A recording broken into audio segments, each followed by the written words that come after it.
Okay, day one on Randy's wing car, Hellcat.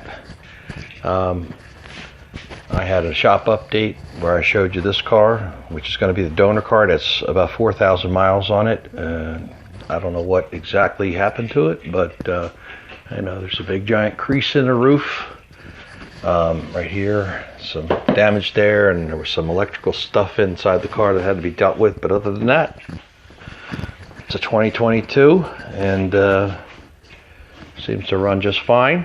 One of my jobs is going to be making sure that it stays running that way, because you have to be very careful with these cars, because removing certain items that are VIN specific, anti-theft, preventative measures that Chrysler's put into place, keeps you from stealing the headlights, the tail lights, the radio, things like that. So if you delete them, the car won't start. So I hope I don't have an adventure of finding out what else they've put in that's VIN specific. But I think those are the most sought after items that get stolen off of these cars, besides the wheels. And so anyway, or the whole car for that matter. That's the donor car. Be starting from a little bit farther back for the body of the car on this one. As you remember, on my last project, Don had all of the sheet metal already attached to the car, and the body was ready to be scalped out and dropped onto the donor car. So I started out with the Challenger on that one, prepping it. This one here, I'm going to be bolting this car together, just screwing it all together to make sure everything's aligned before I start determining how I'm going to go about sectioning this car onto the donor car. And anyway, this is going to be a wing car. Ultimately, it'll have a fast back window on it. It'll have an abbreviated deck lid. We'll have to cut this back. It's going to have a Daytona nose cone. These are 70 fenders here, which are pretty much unobtainium these days. The good part about this car is it was a restoration. It was started and then it was abandoned when the guy who was executing it kind of cried uncle on how much money it was costing him. So this is the state it was left in, which is kind of good. They had taken all of the skins off and media blasted the whole substructure underneath the roof and everything, and then they primed it. So that's the condition we have it in, which is great, because as you know, even if you get a decent donor car these days for $10,000 to $15,000 that's in really rough shape, you're going to end up taking all of the sheet metal off, which is very labor intensive, and then you're going to have to media blast it, and then you're going to have to do exactly what's going on here. So we're starting from a little bit of a point that's further ahead than that situation would have left us in. But as you can see, I have pretty much everything except the hood, and that's for that reason is because I'm going to be putting a 1971 power bulge hood on here in order to accommodate the supercharger on the Dodge Challenger. So the Hellcat motor sticks up a little bit above where you would normally want the Charger hood to sit. Anyway, so we are having a steel nose built right now. So we'll have a steel nose on this car. Some of the purists might be a little bit miffed. We're going to take the wing off of actually it's a reproduction aluminum wing off of a Superbird, and we're going to abbreviate it. We're going to drop it down a little lower and fit that up. Hopefully it'll fit up good enough to where it misses our gas hole. And we'll see how that goes, but we have one of those on the way also. There's a vendor that's making cast aluminum Superbird wings, which is pretty nice. But yeah, this is everything you need to basically make your drop over shell, including a few items that are not needed. But initially what I'm going to do is I'm going to put together the car, the 1970 car, as it would just bolt together. and make sure it's all solid. And then we're going to drop the car onto the Challenger as is. But what will eventually happen is, because we're going to put wider wheels on the back of this car, we're going to have to cut the tops of the quarters, and we're going to have to spread this out about 2 inches at the wheel hole. They're going to be 11-inch wheels, and the fronts will be 9.5s, I believe. And the reason we're going with 9.5s in the front is we want to maintain as much of this shape as possible. We may end up having to trim it up a little higher depending on how the wheel turnout goes, but we are going to also split the top of the front fender and move it out to try to accommodate the turnout of the wheels so that we don't have to trim too much of this out. But we will be trying to maintain this shape. Of course, it'll have to be larger because of the size of the tires from front to rear, but we're going to have to deal with that at a much, much later date. So I put together a little model, and this is just basically a starting point of what we're going to be looking at. Now, as we go along, we'll be changing things as we see fit. But as you can see from the top side here, this is where it'll have to come out, starting at this point on the door. So the doors will actually have to be widened here at the seam, probably about 1 inch or so, and then widened out to accommodate the wheels and the tires on the rear of the car. The same, you can see this is pretty exaggerated here to come out and around the front tires. But we are yet to determine the details on the top of the hood. We might move the exhausters over here to the fenders to kind of emulate a modern version of what might go on a modern Daytona. We also have a recessed cowl here. We'll be going for flush mount glass front and rear. Of course, this is the what the Superbird wing looks like, abbreviated and dropped down a little bit right there. We may or may not go with the Challenger rear taillights. Those are one of the items that you can't delete from the car, or else you have to go through a lot of problems to try and rejigger the computer body control module in order to accept whatever you put in there as a replacement. And then we'll put a modern blanked out rear bumper on it. At least these are all the plans now. They could change as we go. The front end's going to be the biggest challenge, trying to get this air intake that we need for the Hellcat motor. So there'll be a pretty wide mouth on the bottom here, both on the bottom of the nose, and also trying to maintain a lower aspect right there that emulates what's already on the Hellcat in order to let enough air in to this motor, let it breathe. So that's somewhat of what it's going to supposedly look like, but as these things go along, they evolve and change. This is a rubber gasket that is out of a Challenger. And what we're also going to try to do with this car is the last car, Don's Challenger, a 68 Charger, I built a post that basically bolted in, but it was inboard of the windows and the glass, so it looks kind of like a roll cage piece right in this area here. Now this piece here, we're going to try to adapt this seal to this car. It's a modern seal, and what it has that's nice is the glass tucks up into this seal here, and what that allows that to do is let me see, from this car, when you lift the handle, the glass drops down. Now when you close the door, it seals positively here. Okay, so what we want to try to do is I have a pair of side glasses coming from One Piece Products, which makes one-piece side glass, which I wish I had when I built my car, but they're just becoming available now. They're completing the kits and shipping them out as we speak. They've been in development as a side project by One Piece Products for probably the last 2 or 3 years. Anyway, they're becoming available.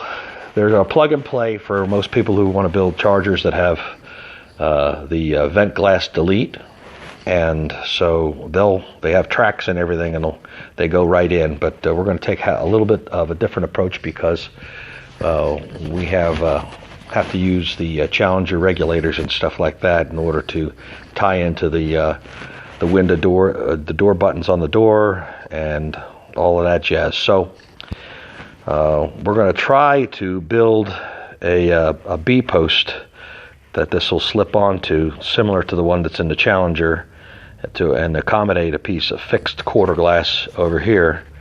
And of course this will have to be modified, and the track that accepts it to modified to go into the this is a sharper bend for the glass. So that'll be one of the challenges that I have ahead of me. Also, I'll have to like I said, open up these doors, remove these skins. I'll probably have to get new skins, because once you cut these edges away, they become it's like a one-way trip when you fold these edges over. So I have to get new skins, probably also for the fact that we're going to have to keep part of this top skin here, and then we'll be cutting it right in this area right here to pivot the skin outward to widen the door about an inch, inch and a quarter, so that it's a gradual taper from this detail, and it sweeps all the way out and widens out to accommodate the larger tires in the back. Well, again, that's the plan. This is just the first look at everything, and the roof is just sitting on there with a couple of screws, but everything else is just kind of just screwed together, and I'm going to continue on doing that to make sure everything fits upright, sits square, and lines up, and there's no surprises that I run into like I did with the last car, as far as the quarter panels being fit up a little bit wrong on that car. It caused me some heartache there, but hopefully we won't have that issue here. There'll probably be other issues, but we'll deal with them as they come along. Anyway, that's the first part of the video, and we'll go on from here. Okay, so there's a couple things I wish I had room for here in the shop. One's a lift, and the other is a surface plate, but I don't have the room, so I have to do what I have to do here in order to make sure that everything is straight, level, and square. Before I go tacking pieces on here and get the car twisted up, I have to get the car obviously set on something nice and flat and firm and tied down, and that's what I've done here. And what I've taken is some old jack stand bases, and I've welded some tubing across from either side of the jack stand in order to create a support underneath the pinch welds here. And then I've gone ahead and leveled them out with some shims to make sure that they're level straight across. I've then taken some 2x2 tubing, and I've created this frame welded to these after I've squared everything up underneath the car, and they're supported way out here. And I've taken some diagonal pieces here and tacked them on to make sure everything stays square. Now I have something that I can run a centerline string down the middle to make sure that everything that I put on is not cocked one way or another. Also, this enables me to, I've leveled the car, I've taken this bar, set it on some blocks that are equal height off the top of the rockers, the sill plates here, and leveled this straight across here to make sure that the car is decked out here. I've done that in the back also, and I also did it across the top of these door posts so that I know that this car is sitting level in this direction. So what this will do is because this is level from front to back, and it's level across here, I'm able to move this bar here anywhere's on the grid, and then measure up from here, and then I have a level reference point for hanging all this sheet metal in the back and making sure that it's straight and square with the car itself.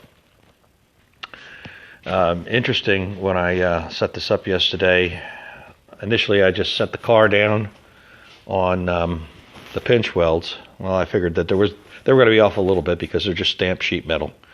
But what I didn't anticipate is, depending on how you install this rocker, you can squeeze it up or down. And on that side, it's squeezed smaller by almost a half of an inch, so that the car was, once it was sitting on here, was sitting kicked over by a half of an inch, which you know, you have to pick your reference points, which mine are. It's a little tough because this car has a lot of curves to it. My first reference point is this line below the door here. I want to get this line dead level. Not the top of the rocker sill, not even the what I normally use, which is the top of the pinch weld here. They all have, because it's stamped sheet metal, they all have a little bit of, you know, tilt relative to each other, and the sill has a little bit of a swale in it. And so this line here is a line that you'll eventually see at the bottom of the door line on the outside of the car, so it's the most visible. So in order to level the car, I chose this as a reference point on both sides as far as that's concerned. The sill and these 2 points here, I had to make a decision that was what I was going to do there for across the car. But I also checked it to the top of this door post here. Anyway, what I've got going on here is it's now the car's just tacked to this frame here. I have a little booster over here on the front and the rear to get it dead level relative to this framework here. Now I can use this framework here as a reference to start hanging my pieces on the car. Before I start attaching the roof skin, I just wanted to document the fact that it had been media blasted and also epoxy primed. So that's all been cleaned up nicely on top here on the substructure before it disappears forever. Before I put the roof skin on, there's a couple things I have to address. When they pull the skins off, obviously, you know, some things tore and bent, and you can see this rim here is kind of wobbly, and there's the remnants of some of the spot welds still on there, so I got to grind off all that and dolly that flat. That's what I'm doing over here. I've cleaned that all up, and then I'll spray that with some weld through primer before I lay the roof skin on there. But as you can see, it's a whole lot more even there than this flange over here. It's all kind of cobbled up. The other thing I have to do is this flange here that this welds to is pretty eaten up. It's good right on the crease here, so I'm going to have to add this metal back to it before I put this Dutchman panel on here. Anyway, that's where I'm at with this. Alright, so I ground all the epoxy primer off of the edges of the roof where it's going to be welded to the car, and hit it with some weld through primer. Likewise, I did the same here. Got rid of the epoxy primer, put the weld through primer on where the roof skin's going to lay on and be welded.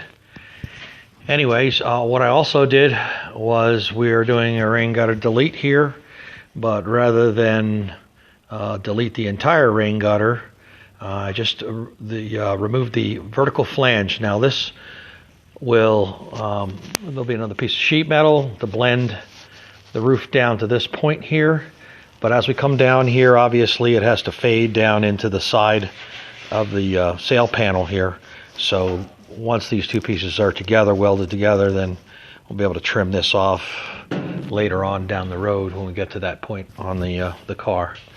But at any rate, this is where I am. I also put some it's just 3/16 foam that's compressed. It'll compress down to almost a 1/16 of an inch. It's just for sound attenuation and keep the roof from vibrating against these pieces there. Normally you would put some dabs of seam sealer, but I like to cover the thing completely, and sometimes the spots where it's glued tend to telegraph through the top skin, so anytime I can avoid that, I do.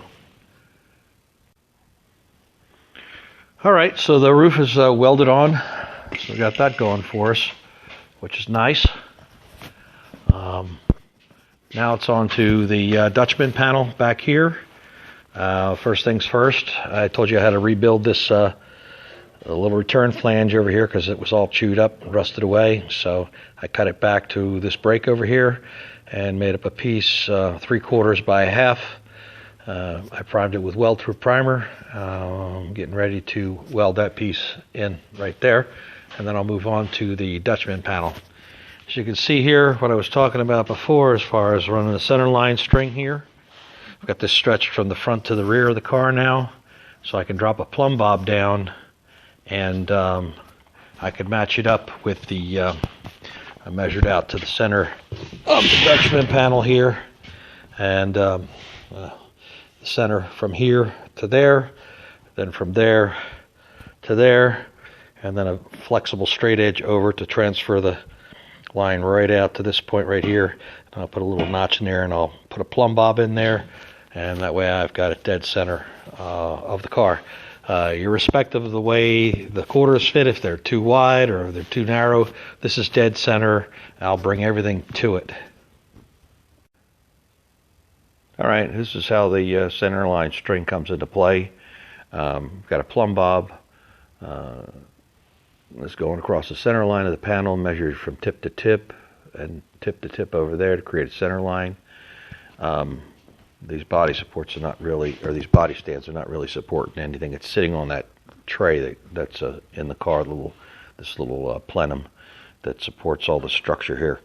Also, what I did was I measured from this corner to the front edge of the package tray on this seam here, so it's the same location on both sides, so that I managed to make sure that even though this is centered up, that the panel's not steered left or right.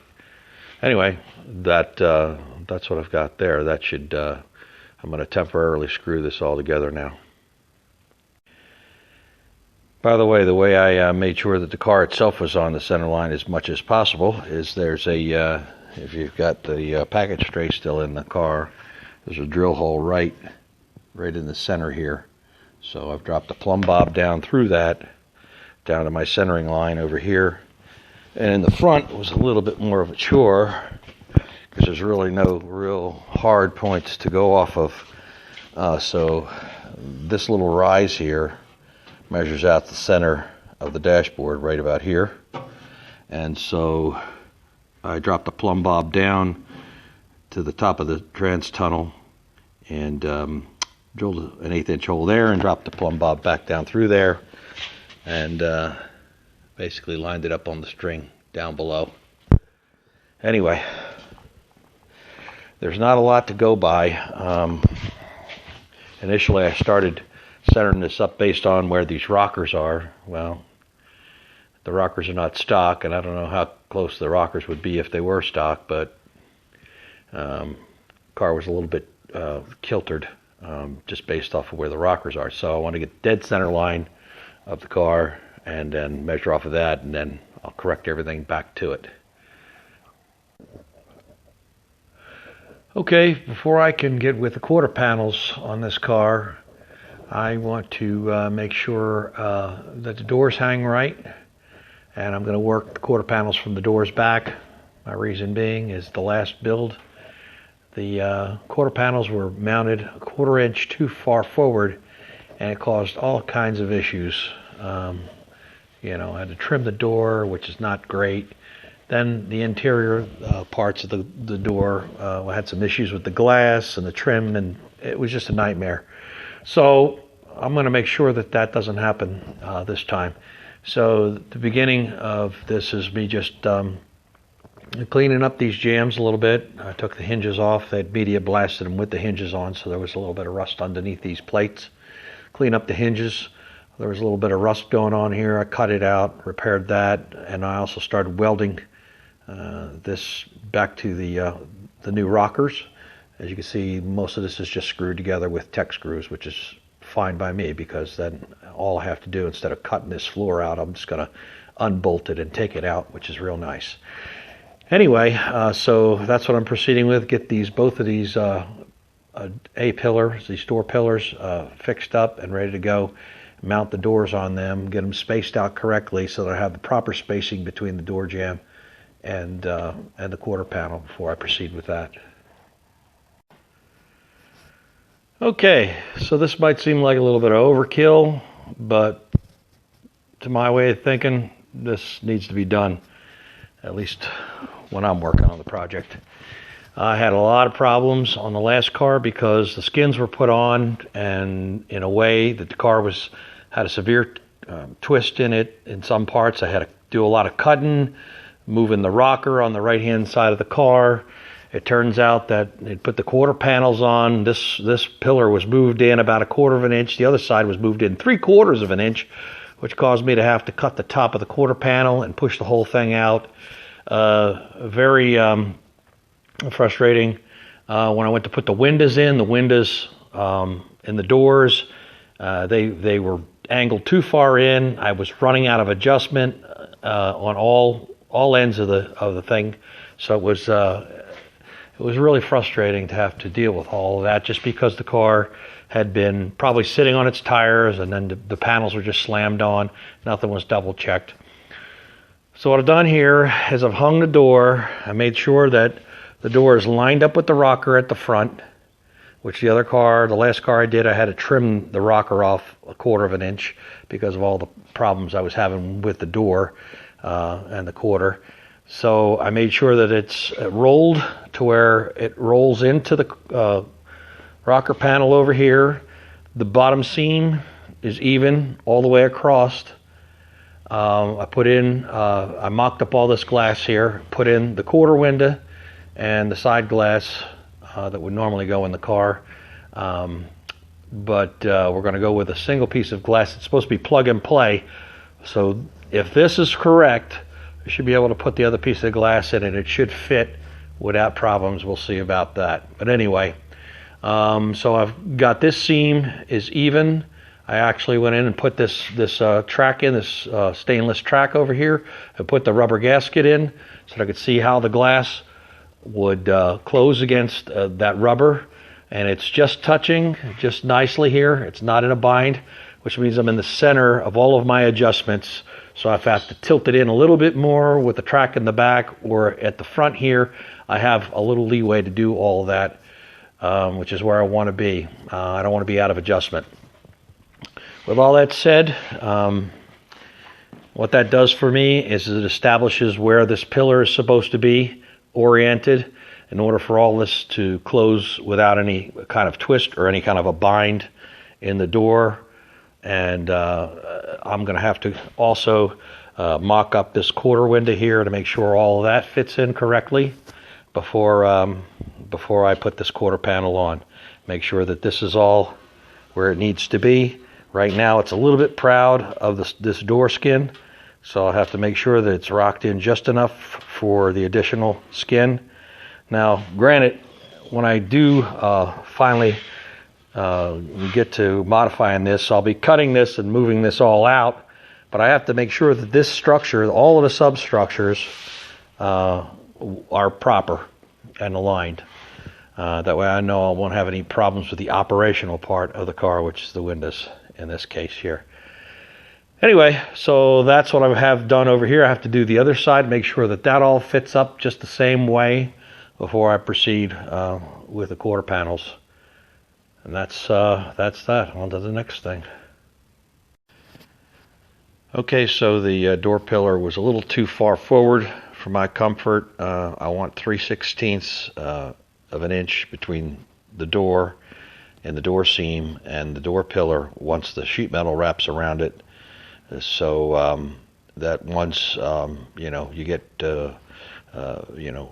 primer and everything built up, that the seam only closes up to maybe 3/16 of an inch. So it was already pretty close, and I was trying to pry it a little bit to try and it was under a lot of stress. So I just broke it loose. This panel's disappearing anyway. This will be the Challenger panel will be right here. Because I'm going to use a stationary glass, I'm not going to use the window regulators or anything like that in the back here. So I'll just slide the door pillar back where I'm comfortable.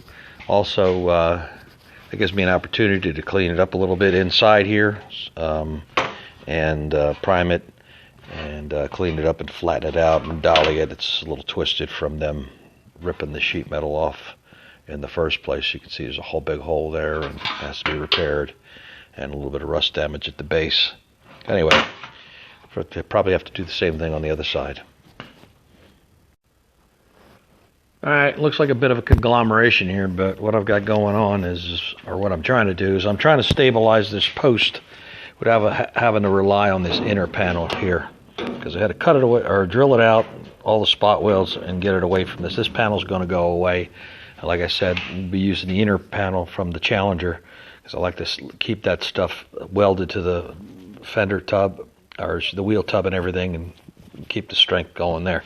Anyway, there's other reasons for it also, but we're going to be removing this panel because we're going to have a fixed light here. We don't need that panel with all of the attachment points for the window regulator.